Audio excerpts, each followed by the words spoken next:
BJP प्रत्याशी गोपाल जी शर्मा हमारे साथ हैं सिविल लाइन से। किस तरह से देखते हैं भाई साहब, अब तो विधानसभा में काफ़ी टाइम हो गया आपको प्रचार करते हुए, क्या संभावनाएं नज़र आ रही है और पत्रकारिता जीवन से राजनीतिक जीवन किस तरह से लग रहा है आपको ये सफर? देखिए, प्रचार करते हुए और टिकट मिले हुए 5 दिन हुए हैं जी। तो महाभारत के 13 दिन अभी और बाकी हैं और 13 दिन बाद जो फैसला होगा वो वही होगा जो इतिहास में हुआ था। कौरवों की अंत्येष्टि के लिए युधिष्ठिर को आगे आना पड़ा था। जी। सिविल लाइन्स काफ़ी चुनौतीपूर्ण विधानसभा है, क्षेत्र है और यहाँ से प्रताप सिंह खाचरियावास हैं जो केंद्रीय मंत्री भी है, राज्य सरकार में राजस्थान में केंद्रीय रह चुके हैं मंत्री। तो किस तरह से आप उनकी चुनौती को किस तरह से स्वीकार करते हैं और क्या देखते हैं? देखिए, मैंने उनको पढ़ते समय देखा है। शुरू में 8वीं 9वीं में पढ़ते थे तब जी।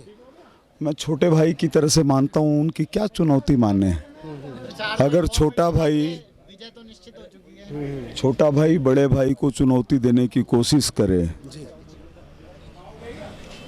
तो कई बार गलतफहमी हो जाती है, आदमी सपना ज़्यादा देखने लग जाता है। जी।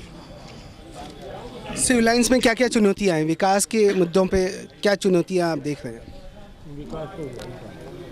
चुनौतियाँ सिविल लाइन्स के अंदर ये है कि जयपुर राजस्थान की राजधानी है और सिविल लाइन्स राजधानी की राजधानी है। और आप गलियों में जाकर के देखिए क्या स्थिति है। राणा बस्ती के बच्चे बिना गंजी के रह रहे हों और पैरों में महिलाओं को पहनने के लिए चप्पल नहीं हो, तो ऐसी सरकार को और ऐसे प्रतिनिधि को राजनीति को छोड़ करके और दूसरों को मौका देना चाहिए। और चुनौती इसलिए नहीं है कि चुनौती किसकी हो, सबसे बड़ी जनता है। जिस जनता को में शक्ति भरी है राज तिलक करने की, उस जनता में शक्ति भरी है मुकुट उतार लेने की। तो अगर कोई अहंकार में यह सोचता है कि उसकी गर्दन कभी नीचे नहीं हो सकती तो उसको तो इलाज की जरूरत पड़ेगी। प्रताप सिंह जी का कहना है कि राम के नाम का दुरुपयोग कहीं ना कहीं भाजपा वाले करते हैं, आप किस तरह से देखते हैं?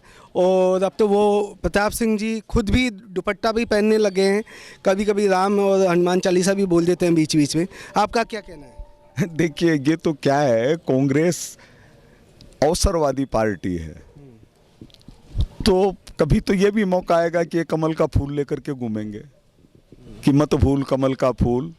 तो आप खुद सोच लीजिए कि वो किनकी बात कर रहे हैं। जिन भगवान राम की जन्मभूमि पर मंदिर बनने के खिलाफ सारी कांग्रेस लड़ती रही और राम सेतु और प्रभु राम को काल्पनिक बताती रही, जो यह कहती रही कि राम जन्मभूमि के ऊपर शौचालय बनना चाहिए, शर्म आनी चाहिए इस तरह की बातों से। भगवान राम हमारे लिए वोट का जरिया नहीं है, चुनाव के लिए तो हमारे राम भक्त काफ़ी हैं। और जो भारत में रहेगा वो अगर राम का भक्त नहीं रहेगा तो किसका रहेगा?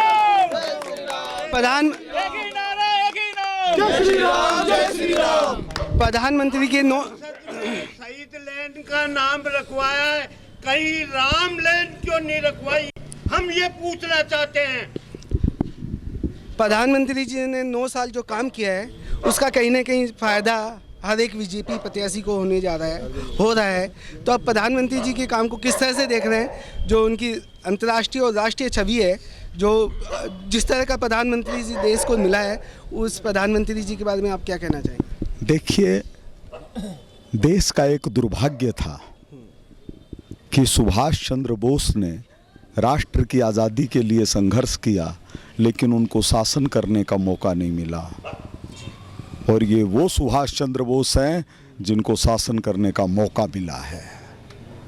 और यह जो भारत की छवि है, नरेंद्र मोदी जी भारत के नेता नहीं हैं, नरेंद्र मोदी जी विश्व के नेता हैं।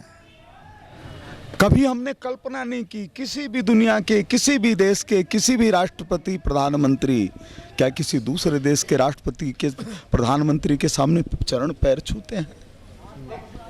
ये मोदी जी ने कर दिखाया है। मोदी जी जैसे महापुरुष सदियों में पैदा होते हैं और हजारों वर्ष तक उनकी कीर्ति गाथा गाई जाती है।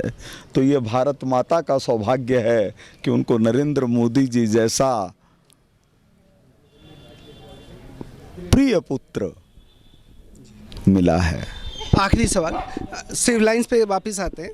तो सिविल लाइंस के ऐसे कौन कौन से काम हैं अगले 5 साल में आप कराना चाहेंगे और सिविल लाइंस की जनता को, उन्हें परेशानियों और जो बेसिक्स समस्याएं हैं वो भी अभी 75 साल बाद वो वापस ये देखना पड़ रहा है, किस तरह से आप देख रहे हैं?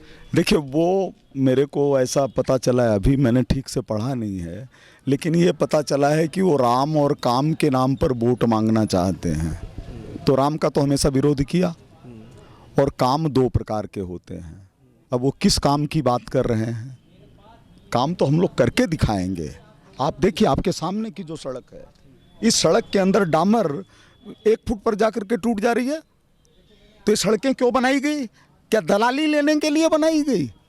क्या डामर के नीचे कचरा बिछा करके सड़क बनाई गई?